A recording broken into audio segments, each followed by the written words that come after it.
కృష్ణమాదేవి గారు వారు చేసిన వ్యాఖ్యల్ని బేషరతుగా వెనక్కి తీసుకోవాలనేది ఒక డిమాండ్. అర్చకత్వాన్ని బ్రాహ్మణులకి ఇప్పుడు వారు పేటెంట్ అన్నారు కాబట్టి మేము మాకు పేటెంట్ కావాలని మేము అడుగుతున్నాం. ఇప్పటివరకు లేదది, ఇప్పుడు పేటెంట్ కావాలని చెప్పి మేము అడుగుతున్నాం.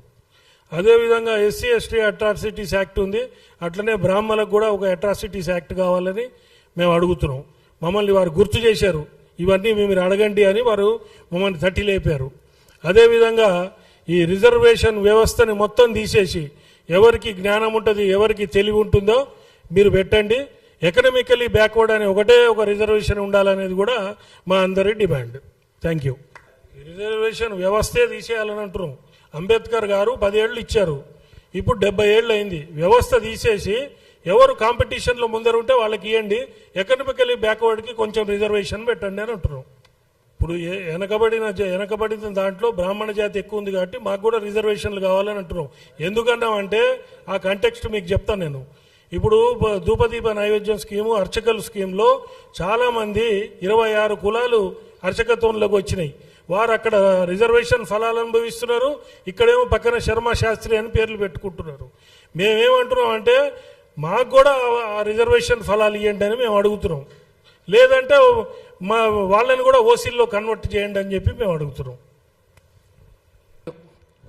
అయ్యా, మరి మా దగ్గర ఈ సమావేశం ద్వారా మేము మీడియా వారిని, అలాగే సమస్తమైన రాజకీయ నాయకుల్ని, భారత ప్రభుత్వాన్ని, అలాగే రాష్ట్ర ప్రభుత్వాన్ని ముందు ఒక డిమాండ్స్ పెడుతున్నాం. మా సమస్యలు మీకు అర్జెంటుగా పరిష్కరించాల్సిన అవసరం ఉందని చెప్పి మేము ప్రశ్నిస్తున్నాం. అర్చకత్వం, పౌరోహిత్యం బ్రాహ్మణ కులవృత్తిగా అన్ని రాష్ట్ర ప్రభుత్వాలు, కేంద్ర ప్రభుత్వం వెంటనే ప్రకటించాలి. ఇది మా ప్రథమ డిమాండ్. అర్చకులుగా కొనసాగుతున్న బ్రాహ్మణేతరులు ఎవరున్నారో తెలంగాణ రాష్ట్రంలో కానీ ఇతర రాష్ట్రాల్లో కానీ వాళ్ళు పొందుతున్నటువంటి సర్టిఫికెట్ ద్వారా పొందుతున్న రిజర్వేషన్ విధానాన్ని తొలగించాలని కూడా మేమందరం డిమాండ్ చేస్తున్నాం.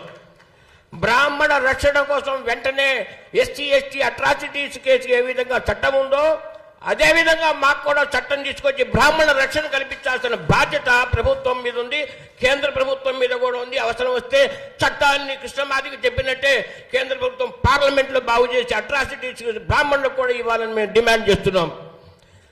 అన్ని రాజకీయ పార్టీలు వేరే విషయాల మీద బ్రహ్మాండంగా మాట్లాడతారు. ఈ రోజున వాళ్ళు ఎందుకు మాట్లాడలేదు? బ్రాహ్మణులు కూడా సమాజంలో భాగం కాదా? బ్రాహ్మణులు ఓటర్లు కాదా? అన్ని రాజకీయ పార్టీలు కూడా వెంటనే స్పందించి కృష్ణమాదేవి గారు చేసిన వ్యాఖ్యల్ని తీవ్రంగా నిరసించవలసిందిగా, ఖండించవలసిందిగా ఈ వేదిక నుంచి మేము కోరుకుంటున్నాం.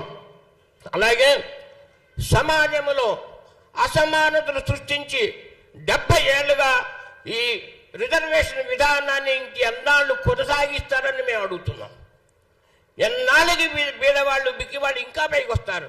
70 ఏళ్ళుగా రాజకీయాలు ఇస్తున్నప్పుడు డాక్టర్ అంబేద్కర్ 10 ఏళ్ళు చాలన్నటువంటిది ఇప్పుడు 70 ఏళ్ళు, 7 దశాబ్దాలు గడిచిపోయినా వాళ్ళు ఇంకా ప్రభుత్వానికి బీదవాళ్ళుగానే కనబడుతున్నారా? అట్టడుగు స్థాయిలో ఉన్న బ్రాహ్మణుల సంగతి ఏమిటి? మాకు రిజర్వేషన్ కావాలి. సమాజంలో అసమానతలు పోవాలంటే వెంటనే రిజర్వేషన్ విధానాన్ని తొలగించాలని కూడా మేము డిమాండ్ చేస్తున్నాం. ధన్యవాదాలు.